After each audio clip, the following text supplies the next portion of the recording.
Bueno, arratsaldeon, buenas tardes a todas y todos. Gracias, Eva, por tu presentación. Gracias por incluirnos en esta jornada, en este Congreso de Brecha Salarial, desde el Departamento de Economía, Trabajo y Empleo, especialmente a la viceconsejera que se ha empeñado en que estemos aquí en esta mesa, encantados, y aquí vamos a estar. Realmente nos podríamos preguntar qué hacemos en el Congreso de Brecha Salarial, un órgano preventivo, ¿no? Hablando de prevención de riesgos laborales. ¿Tiene algo que ver o no tiene algo que ver? Bueno, pues como todos sabemos, nosotros desde Osalan, Instituto Vasco de Seguridad y Salud Laborales, lo que hacemos es prevenir, es decir, crear herramientas para mejorar y garantizar la seguridad y salud de las personas trabajadoras. Todos sabemos y nosotros somos conscientes que las desigualdades sociales, económicas y entre hombres y mujeres son determinantes de salud. Y si son determinantes de salud, por supuesto, son determinantes de salud laboral. Ese es el motivo que nos engancha en esta mesa. Nosotros llevamos ya más de 10 años con un grupo de género en nuestra humilde casa, conformado por la técnica de igualdad y otras personas de nuestro propio departamento que llevan trabajando pues estos 10 años intentando crear herramientas que integren la perspectiva de género dentro de la prevención de riesgos laborales y viceversa, al revés. Porque enfermamos diferentes, somos diferentes, nos accidentamos diferentes y trabajamos diferente. La pregunta sería, ¿nos accidentamos y enfermamos de manera diferente porque somos diferentes o porque nuestras condiciones de trabajo realmente son diferentes, ocupando diferentes espacios, ¿no? Esa sería la pregunta con la que vamos a abrir esta mesa.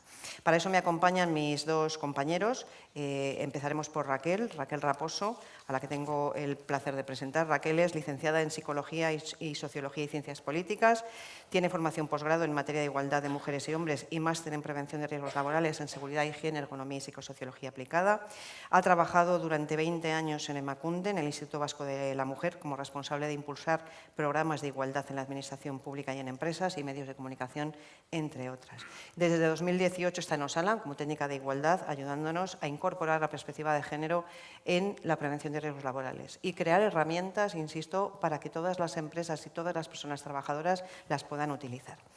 Me acompaña también Javier Rivera Pinto, es licenciado en Matemáticas por la Universidad del País Vasco, máster en Técnicas Estadísticas por la Universidad de La Coruña, doctorado en Ciencias Experimentales y Tecnología por la Universidad de Vic y tiene experiencia como profesor de Matemáticas en el Instituto y Universidad desde 2022 es nuestro técnico de Estadística en Osalan. Él nos ayuda a interpretar los informes de accidentes de trabajo, de enfermedades profesionales y de sospecha de enfermedad profesional, que ya contaremos un poco si tenemos tiempo qué es lo que es. Nos ayuda a interpretarlos con perspectiva de género, que es de lo que tratamos hoy. Y no me voy a entretener más porque se nos pasan los minutos y tenemos mucho que contar. En principio, cuando preparamos esta mesa, Raquel, voy a empezar contigo, pensábamos en que teníamos poco que decir en el Congreso. La verdad es que hemos puesto a preparar y no vamos a callar. Pues ya os asustamos desde este momento, que lo sepáis. Bueno, no que hay otra mesa, hay que tener respeto. Para empezar, Raquel, la brecha salarial y la salud laboral no tienen una relación directa ni unívoca, pero ambas cuestiones son multifactoriales. ¿Tú crees que hay algún factor que coincida entre la brecha salarial y la salud laboral? Y si es así, ¿nos puedes dar unas pinceladas sobre esto? Sí, pero os quería poner algo de presentación. Bueno, en primer lugar, eskerrik asko hemen mantentzeagatik, eskerrik asko gonbidapenagatik eta, bueno, oso pozik gaude hemen egoteagatik. No, me he pasado ya ahora, esperad. Nos decía Lourdes qué relación existe entre la brecha salarial y la salud laboral.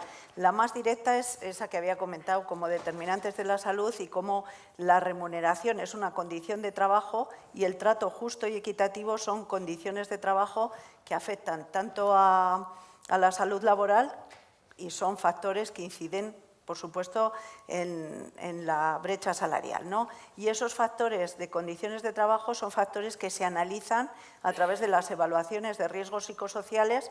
Entonces, en la medida que trabajemos por abordar más evaluaciones de riesgo psicosocial en las organizaciones, también vamos a contribuir a entender mejor qué está pasando, ¿no?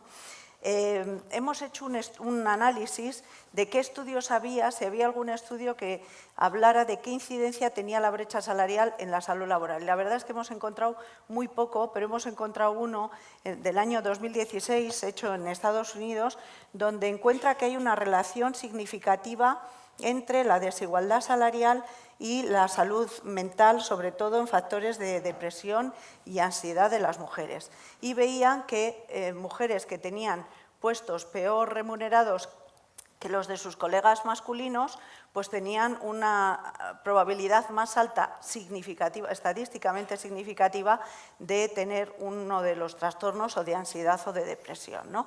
La conclusión a la que llega este estudio es que la discriminación laboral afecta significativamente a la salud mental de las trabajadoras y que es necesario desarrollar políticas empresariales de gestión desde la perspectiva de género. Con respecto a los factores, ya han hablado de la segregación ocupacional, no me voy a detener en eso, me voy a detener en uno de los factores que se ha hablado del trabajo igual a igual valor, de los sesgos de género en la valoración de los puestos de trabajo. Esto es un tema que afecta tanto a la prevención de riesgos laborales como a la brecha salarial, ¿no? En el año 1999, una ergónoma muy reputada, Karen Messing, a quien tuvimos el placer de que inaugurara el Congreso Internacional de Osalan, dibujó el círculo, lo que ella denominó el círculo vicioso de las actividades preventivas de las mujeres. Ella comentaba cómo se parte en prevención de que hay un tópico de que el trabajo de las mujeres es seguro.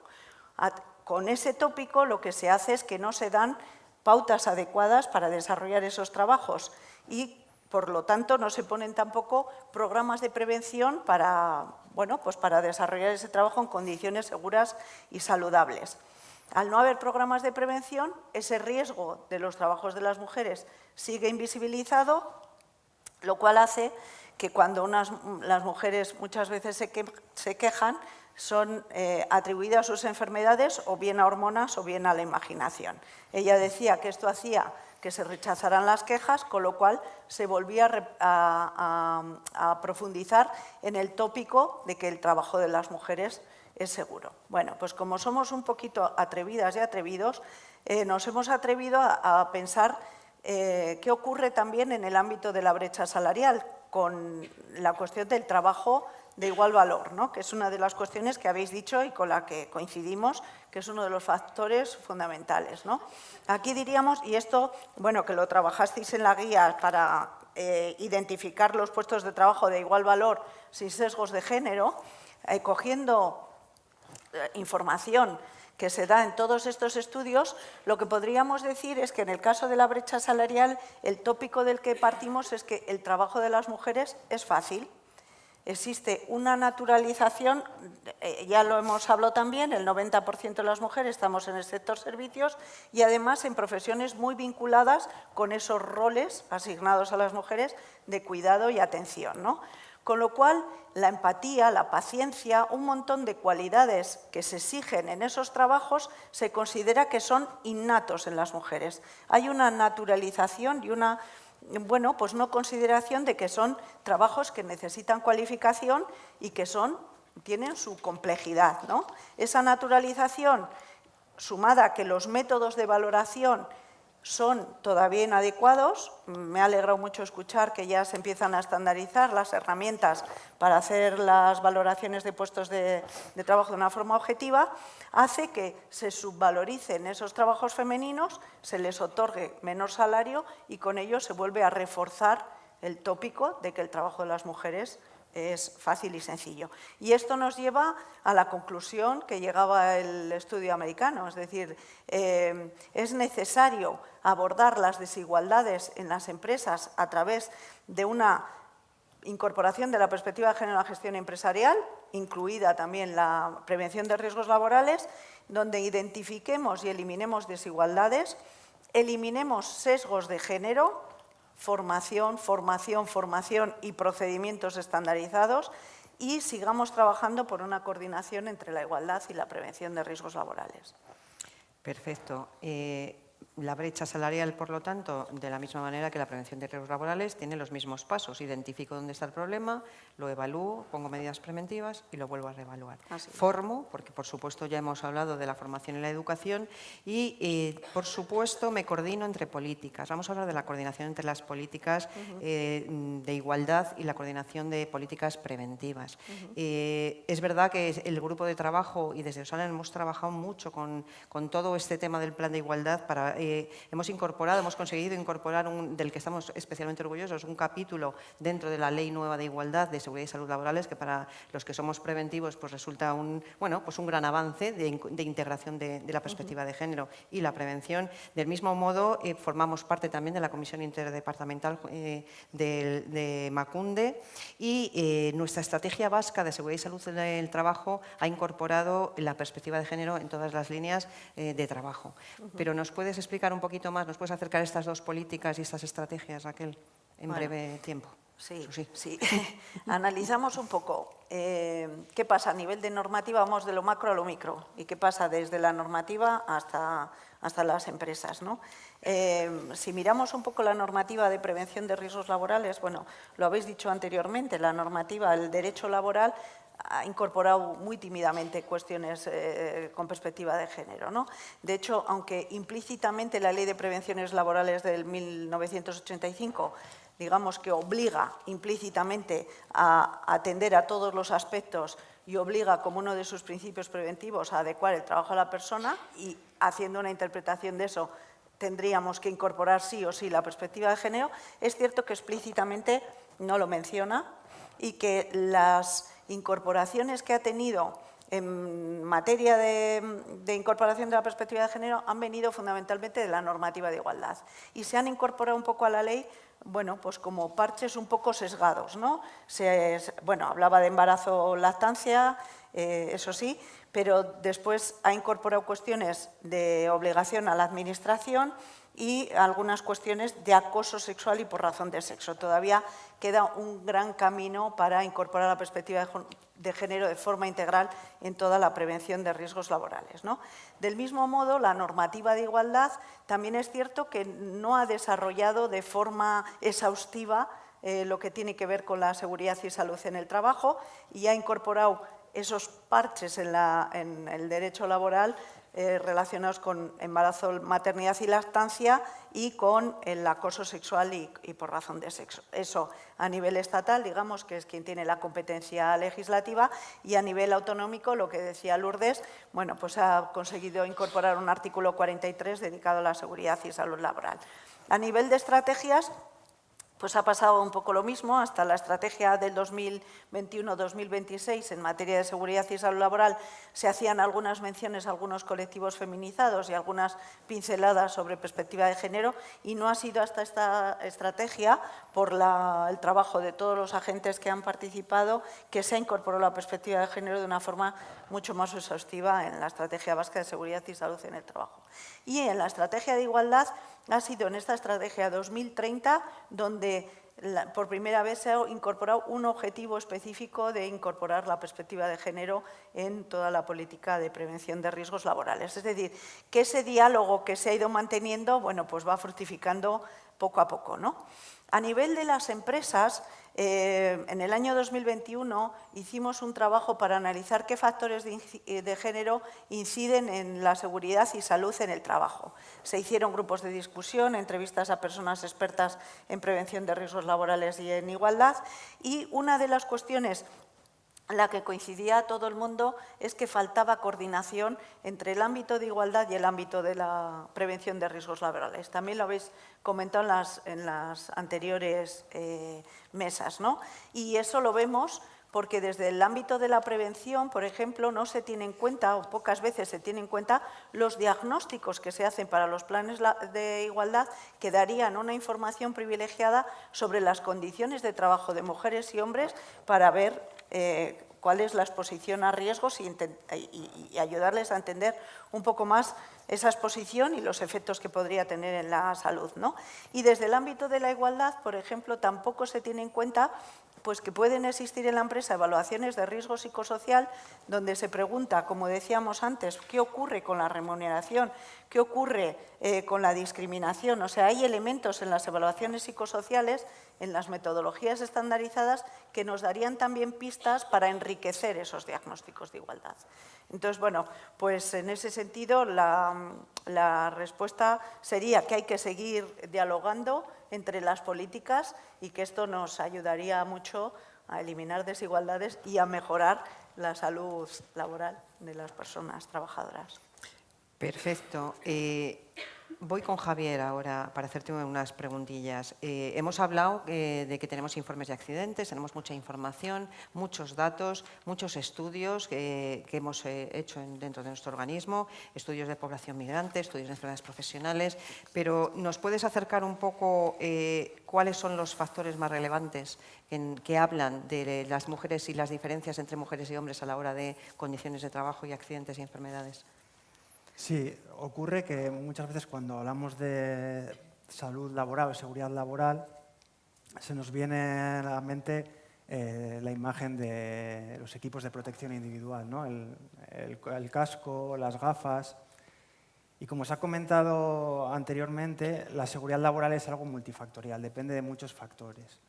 Entonces, pues a partir de los distintos trabajos que se han realizado en Osalan, voy a ir haciendo un pequeño repaso a qué factores van asociados a la seguridad laboral y veremos cómo el sexo es un factor importante, ya que todo lo que revisaremos no incide de igual manera en hombres y mujeres. Entonces, tener esto en consideración siempre va a poder mejorar la oferta de salud que se le hace a las personas empleadas. Bueno, hay distintas maneras de agrupar estos factores. He considerado dividirlas en dos. Por una parte, factores personales relacionados con la persona trabajadora, con el individuo en sí, y otros relacionados con el aspecto laboral, es decir, con el trabajo y el entorno del mismo. Respecto a las características personales que influyen, podemos hablar por una parte de las físicas, en las cuales incluimos primeramente el sexo, porque es una variable que, como he dicho, veremos cómo afecta al resto de factores que iremos mencionando. A nivel preventivo, es importante tener en cuenta el sexo. Por poner dos ejemplos, muchos de los equipamientos, de los equipos de protección individual que se diseñan, se construyen en base al sexo masculino, ¿no? A la figura media de un hombre. La utilización de este equipo de protección por parte de una mujer puede aumentar el número de accidentes relacionados con trastorno musculoesquelético, ya que no está adaptado a su fisionomía.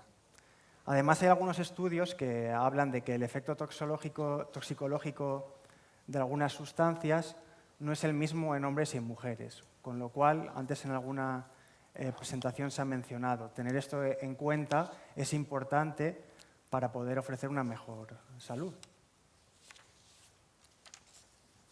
Otra característica física sería la edad. En Osalan pasan estudiantes de medicina y enfermería con la especialidad laboral y a veces cuando explicamos un poco lo que hacemos suelo plantearles una pregunta. Digo, ¿quién creéis que tiene mayor incidencia de accidentes laborales? Bueno, nosotros manejamos datos de la Comunidad del País Vasco. ¿Las personas más jóvenes o las veteranas? Entonces, a veces resulta interesante porque surgen como dos vertientes. Por un lado, hay quien dice que bueno, las personas jóvenes pues, físicamente resisten más, aguantan más y entonces pues, es más difícil que tengan accidentes laborales.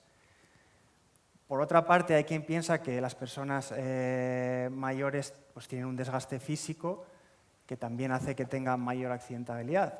Pero, por otro lado, está la experiencia laboral. Tienen más experiencia, conocen mejor el oficio, saben a qué riesgos se exponen y esto puede hacer que tenga menos incidencia. Bueno, como muchas de las preguntas relacionadas con las matemáticas y los números, todo tiene trampa y entonces, dependiendo del sexo, se ve una cosa u otra. En el caso de los hombres, aquí en la parte izquierda de este gráfico, se ve como a mayor edad la incidencia es menor. Es decir, por cada 1000 personas trabajadoras, que es lo que aparece en este gráfico, son menos las que tienen un accidente laboral, mientras que los más jóvenes son los que más accidentes tienen. En el caso de las mujeres, sin embargo, no se ve esta diferencia, o no es tan clara la diferencia. Como veis, las 3 líneas se van solapando una con otra y dependiendo del año, pues la incidencia es mayor o menor en cada uno de estos grupos de edad que hemos generado. Con lo cual, en la edad también tiene importancia el sexo. A veces pensamos solo en causas laborales o factores laborales y es cierto que a veces es difícil separar la línea laboral de lo personal. Entonces, también unas características sociales que intervienen en la seguridad de la persona trabajadora. Una de ellas es la nacionalidad, todo lo que tiene que ver con la parte cultural, formación y la capacidad de las personas a la hora de realizar el trabajo en un entorno que no es su país de origen. En este sentido, el grupo PIC de la Universidad del País Vasco ha realizado un informe en el que pues hace un análisis de la situación de hombres y mujeres migrantes y en la cual, pues entre distintas conclusiones que sacan, invito, dentro de los trabajos que presentaremos, como veis en la parte izquierda aparece una especie de, la carátula o la portada del trabajo y después imagino que tendrán ustedes acceso a la presentación, clicando en la versión de euskera o castellano podrán acceder a mayor información. Destacar que por lo general las personas migrantes tienen trabajos con una mayor contratación temporal. Además, no es sencillo que puedan ascender en categoría dentro del puesto de trabajo y sus trabajos por lo general no son trabajos muy cualificados y son trabajos poco técnicos. Destacar también como una de las conclusiones a las que llega el trabajo que en el caso de los hombres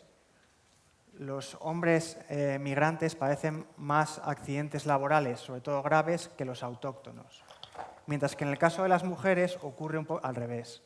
Son las mujeres autóctonas las que tienen mayor incidencia de accidentes en comparación con las migrantes. Aparte del trabajo laboral, el trabajo remunerado, existen tareas más allá como son la del cuidado de personas, de niños, de personas dependientes, las tareas domésticas, que se ha hablado anteriormente, ¿no? Ese trabajo no remunerado, que evidentemente forma parte de nuestra vida y afecta porque supone un tiempo personal que se le dedica, menor descanso y unas preocupaciones que tenemos ahí constantemente. Buscar el equilibrio entre las responsabilidades laborales y familiares no es sencillo y evidentemente una cosa impacta en la otra, lo laboral en lo familiar y lo familiar en lo laboral. El Eustat, el organismo estadístico del País Vasco, realiza diversas encuestas, una de las cuales denominada cuantifica el presupuesto de tiempos, ¿no? ¿A qué se dedica el tiempo cada una de las personas? En esta tabla de la izquierda se ve un poco separado en 3 categorías. El trabajo remunerado, que sería lo que consideramos como trabajo como tal, y después el no remunerado, dividido en trabajo doméstico, tareas del hogar, y cuidado de personas del hogar. En el trabajo remunerado, estos son horas por día, la media de horas por día que desempeñan tanto hombres como mujeres. Los hombres trabajan 1 hora más de media que las mujeres. Sin embargo, si consideramos ese trabajo no remunerado, es cierto, en el gráfico de la derecha se ve que ha ido en aumento en los últimos años ese tiempo que se dedica por parte de los hombres. Sin embargo, casi asciende a las 2 horas de más en el caso de las mujeres, juntando trabajo doméstico con cuidado de personas del hogar. Lo que hace, sumando todo, aproximadamente algo más de 3/4 de horas diarias dedicadas por las mujeres de media en lo que consideramos trabajo, englobando el trabajo remunerado como el no remunerado. Eso también tiene un impacto en la salud. Relacionado con esto, una de las cosas que más me ha llamado la atención cuando he podido realizar los informes de accidentes en el trabajo es que por lo general los hombres siempre tienen más accidentes que las mujeres. Cuando digo más, me refiero a incidencia, es decir, por cada 1000 trabajadores para poder comparar bien las cifras. Esto ocurre en accidentes en jornada laboral, es decir, mientras que estamos en el centro de trabajo. Sin embargo, es curioso, como se ve en el gráfico de la izquierda, que en los accidentes in itinere, es decir, los que ocurren al ir al trabajo o al volver del trabajo a casa, la incidencia de las mujeres es mayor que la de los hombres. Entonces, ahí algo ocurre. Cuando pensamos en accidentes in itinere, normalmente lo primero que se viene a la cabeza es accidentes de tráfico. Separando accidentes de tráfico frente a otros accidentes, vemos en el gráfico de la derecha que en proporción los hombres sufren más accidentes de trabajo al ir o volver del mismo que las mujeres. Entonces la pregunta natural es, ¿y qué tipo de accidentes laborales tienen las mujeres in itinere si no son de tráfico? Pues ocurre que son accidentes del estilo de torceduras, fracturas, caídas, esguinces.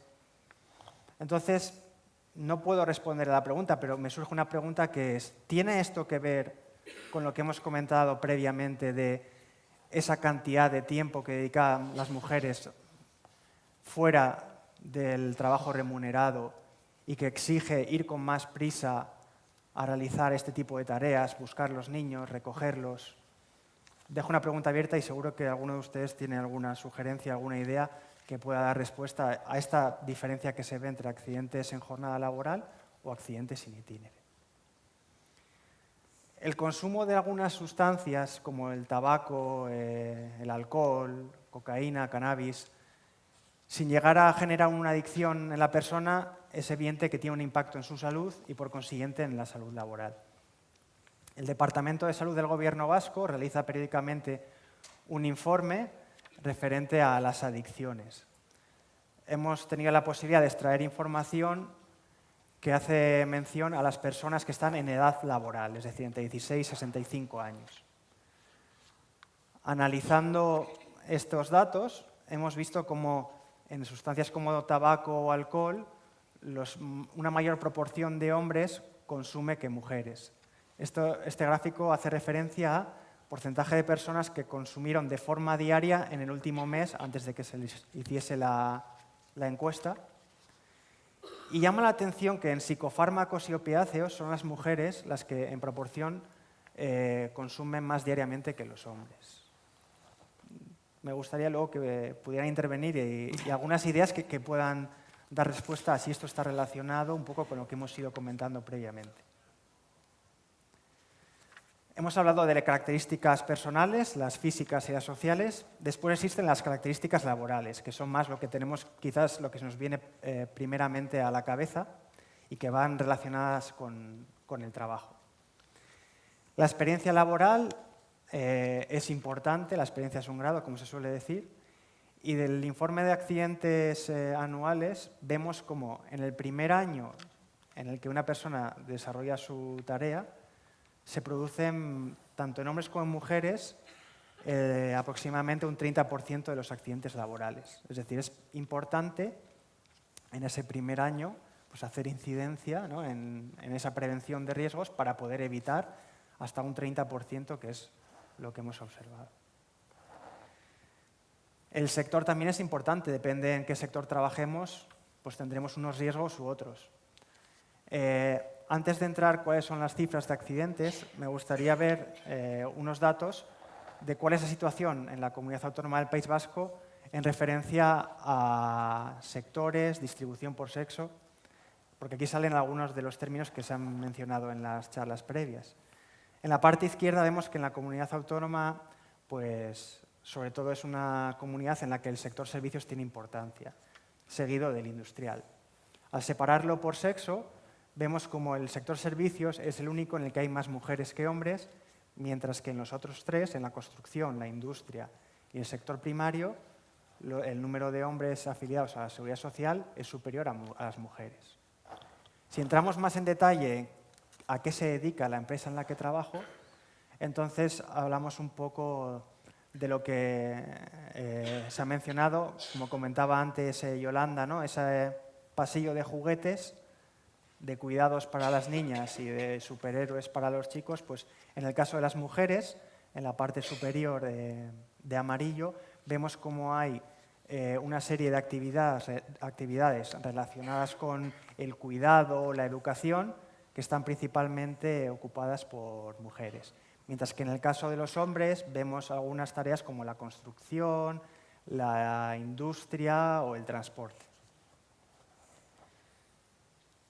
Dentro de los informes que hacemos anualmente en Osalan, tanto de accidentes en el trabajo como de enfermedades profesionales, si analizamos por sector, vemos que en el caso de los hombres está por un lado el sector servicios, donde la incidencia es menor en comparación con el resto de sectores, donde esa incidencia es bastante alta. Bastante alta sobre todo comparado con las mujeres, donde se ve que la industria históricamente ha sido el sector que más incidencia ha tenido, pero no está tan alejado de otros sectores como es en el caso de los hombres. Como también destacar que el sector servicios, bueno, los resultados de hombres y mujeres, aunque es superior en hombres, son el sector en el que más se asemejan. En el caso de enfermedades profesionales, también podemos ver diferencias por sectores en este gráfico y yendo un poco más a qué tipo de enfermedades profesionales son las que se diagnostican, pues aparecen las musculoesqueléticas, ¿no? También como principal, tanto en hombres como en mujeres. Sí, siento presionar, pero nos emocionamos con todo esto. Sí, una pregunta. Nosotros, que somos un organismo preventivo, pues hemos sacado de los informes unas hipótesis, que evidentemente no podemos unir porque son hipótesis, pero el esfuerzo preventivo, que es aquello que podemos hacer hacia algunos sectores que sabemos que hay más gente que está implicada, ¿qué podemos hacer nosotros? ¿Qué podemos hacer? ¿Hacia dónde dirigir nuestros esfuerzos con estos datos? Evidentemente los datos son útiles y hay que darles una utilidad después de lo visto anteriormente. Y es cierto que, por ejemplo, en el informe de enfermedades profesionales, mediante un índice que es bastante extendido en epidemiología, pues nos permite detectar en qué sectores o en qué ámbitos podemos hacer un mayor esfuerzo preventivo para poder reducir ese número de enfermedades profesionales que se detectan o que se diagnostican, mejor dicho. Diferentes en hombres y en mujeres.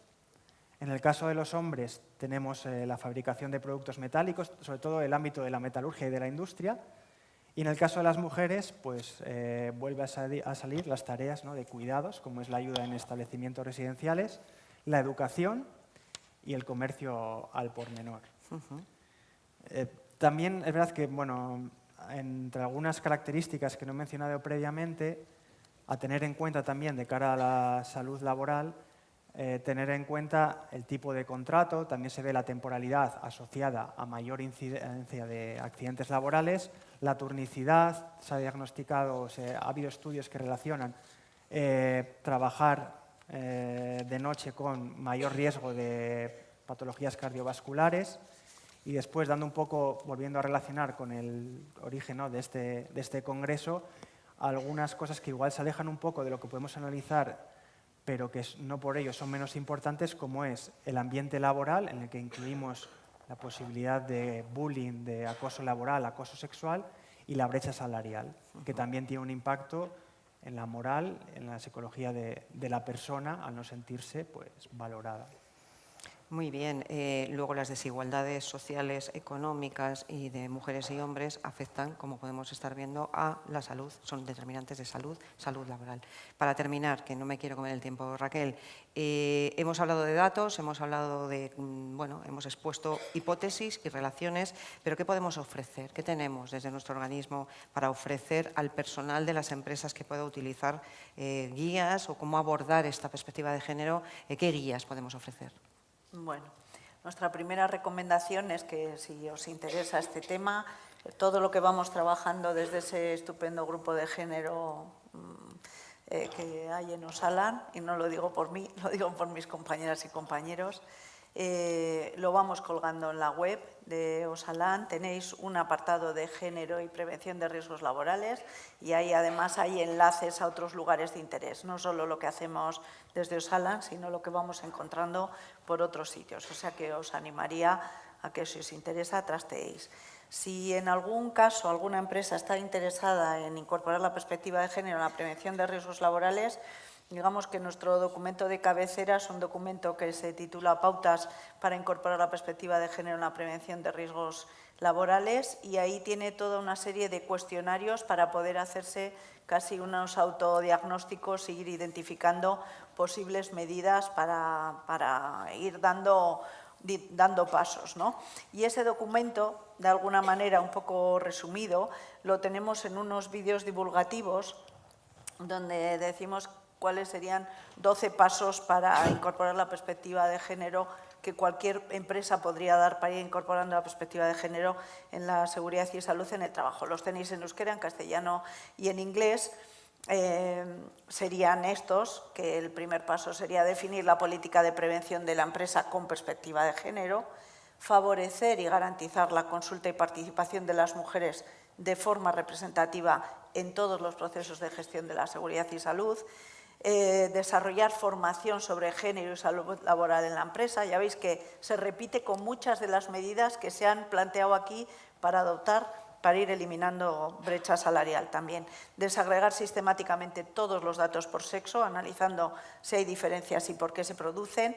Garantizar que en los equipos preventivos haya personas con conocimientos y experiencias sobre salud laboral con perspectiva de género. Tener en cuenta que la desigualdad es un factor de riesgo y hay que analizarlo, evaluarlo e intentar eliminarlo. Atender las diferencias biológicas y sociales entre mujeres y hombres al evaluar los riesgos. Después lo vamos a ver en 2 minutitos. Tener en cuenta otros factores sociales como esa sobrecarga de trabajo. Tener en cuenta las diferencias de mujeres y hombres en la vigilancia en la salud y en la notificación y investigación de los daños. Proteger la salud reproductiva, también la de los hombres, y no solo el embarazo y la lactancia. Desarrollar medidas preventivas y de actuación ante el acoso sexual y por razón de sexo, y considerar la diversidad de las personas, no solo el sexo o género, sino otras cuestiones y su influencia en la salud laboral. A modo de ejemplo, y para animar un poco más y que cambiemos la voz, os vamos a poner uno de los vídeos, dura 1 minuto y pico, 2, que es el que tiene que ver con atender las diferencias de mujeres y hombres al evaluar los riesgos, para que veáis qué tipo de vídeos hay en esos 12 pasos y si os puede interesar mirarlo con mayor detalle. 7. Atiende a las diferencias de mujeres y hombres al evaluar los riesgos y al adoptar las medidas preventivas. Mujeres y hombres, ¿se exponen a los mismos riesgos? ¿Les afectan de la misma manera? Infórmate sobre las diferencias biológicas y sociales y sus interacciones. ¿Has evaluado todos los riesgos? Evalúa los riesgos ergonómicos y psicosociales en profundidad. Ten en cuenta que los lugares de trabajo, los equipos, la maquinaria, las herramientas y los equipos de protección individual están diseñados mayoritariamente desde parámetros anatómicos masculinos. Ten en cuenta que el efecto toxicológico en mujeres y hombres puede ser diferente. Ten en cuenta que la organización de los tiempos está pensada en general para una persona con disponibilidad total para el empleo, sin responsabilidades de cuidados. Ten en cuenta que la respuesta osteomuscular ante posturas y cargas puede ser diferente. Y ten en cuenta que la nocturnidad y turnicidad puede afectarles de diferente manera. Muy bien. Pues oye, muchas gracias por el agobio al que os he tenido sometidos por el tiempo. Yo no sé si hay alguna pregunta en la sala o alguno queréis comentar alguna cosilla, no sé si tenemos mucho más tiempo. Sí quería terminar un poco a modo de conclusión pues diciendo que tenemos que seguir trabajando en la integración de las políticas de prevención de riesgos laborales en las políticas de igualdad, que por supuesto hay que integrar la perspectiva de género, no hay otra manera en nuestras tareas diarias, no solo en la prevención, evidentemente, sino en la identificación de tareas, en la identificación de riesgos y en las medidas preventivas. Que donde está el éxito está en la formación y la educación. Ha salido muchas veces, pero es que no puede ser de otra manera. En la formación, por supuesto, a las personas trabajadoras, a los mandos intermedios, pero por supuesto a los niños y a las niñas. Ahí empiezan los futuros profesionales, ¿no? Es ahí donde tenemos que llegar, y yo estoy muy orgullosa de este grupo que tenemos en nuestra casa, que por cierto hay hombres, cosa que me hace mucha más ilusión todavía, trabajando en género, porque así tiene que ser. Esto no es una cosa, como decíais antes, solo de mujeres, ¿no? Nos queda mucho trabajo por hacer, pero bueno, yo creo que una buena reflexión sería por qué no seguir insistiendo en esa formación de igualdad y seguridad de salud en el trabajo. Por mi parte, pues no sé si alguno en la sala quiere hacer